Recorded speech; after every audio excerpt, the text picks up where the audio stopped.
This is week 3, and we will discuss key points of light holding angelic energy.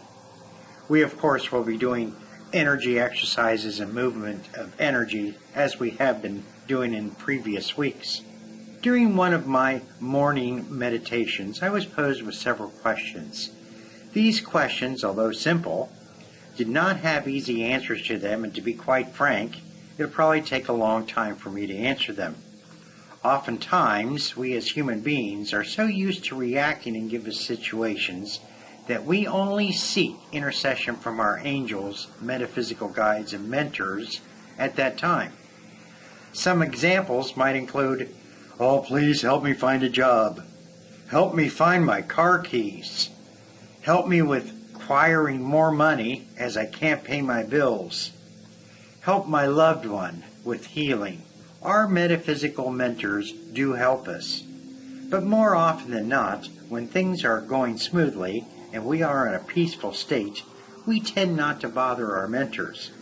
We await until we must react in a given situation, that is, usually in a very recent past or the present, and sometimes we need gentle nudges to not necessarily use them just in those reactive situations, but to also use them in future kinds of things that we are seeking.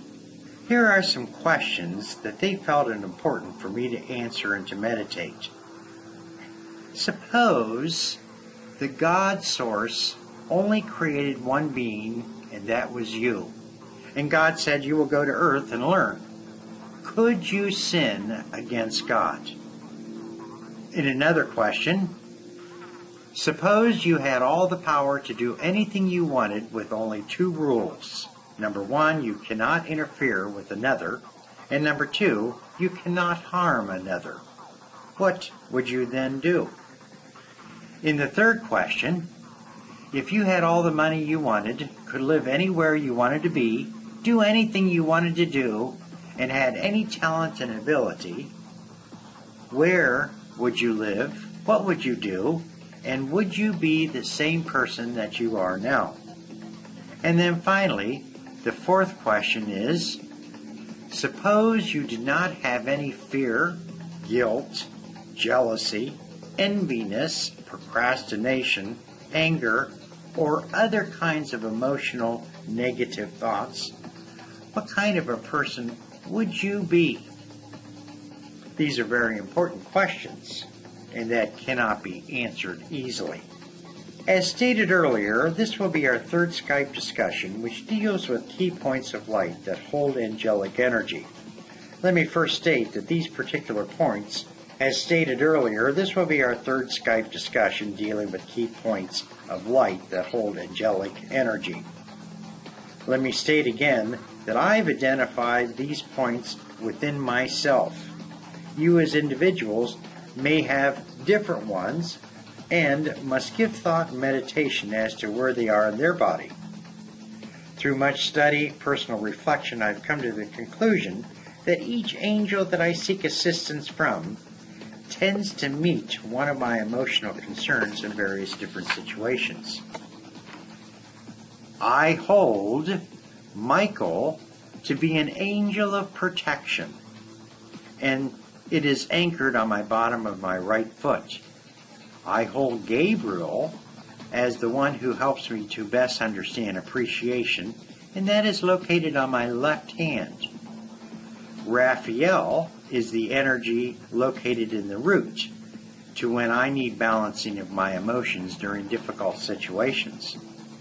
Likewise, when I'm undertaking different tasks that I want to have value, I seek the intercessions from Uriel and Ariel, and the energy that they tend to be felt in my stomach.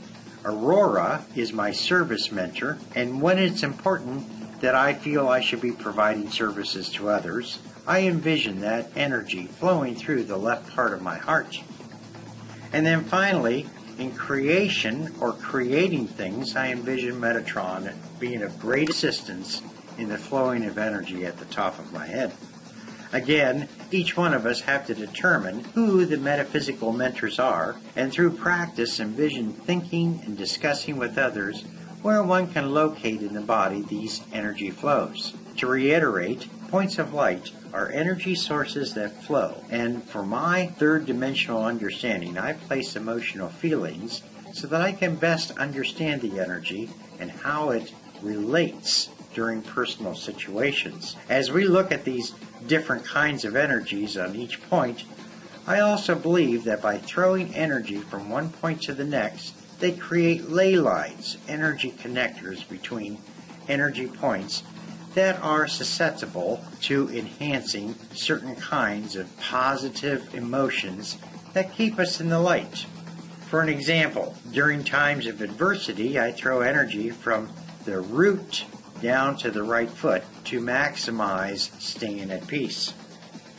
When I find getting down on not having what I think I should have, I oftentimes need to feel the emotion of appreciation for what I do have. Therefore, I connect the ley lines from the left foot up to the sacral, and then to the right appendix area, and then down my right hand. When I am trying to undertake a difficult task, I connect a ley line from the knees to the left shoulder, down to the left appendix, and then up to the throat. When I wish to balance my negative emotions, or if I feel that I'm under a lot of emotional pressure, I connect a ley line from the left palm of my hand to the stomach for steadiness and ease of anxiety. When I forget that helping others is one of our main purposes and that I wish to be more cognizant in providing services, I connect a ley line from the solar plexus, then up to the right heart, and then up to the right shoulder, and then finally to the pineal gland. And finally, when I'm in a creative mode, I use a ley line to connect the left heart to the crown. Each one of us have our own unique frequencies and different cycles. We are filled with different and unique experiences, value different kinds of colors and sounds, and although we share many like situations, each one of us are truly unique. Therefore, each person must find their working model with each one of these ley lines that I pointed out. Yes, it can be tedious, a long journey, and difficult based on our current situations. Consequently, one may use my example as a beginning model, and then eventually you will find your own particular ley lines. The last item I wish to discuss is looking at the base that consists of 5 points of light. Each of the 5 have both an active and a passive energy.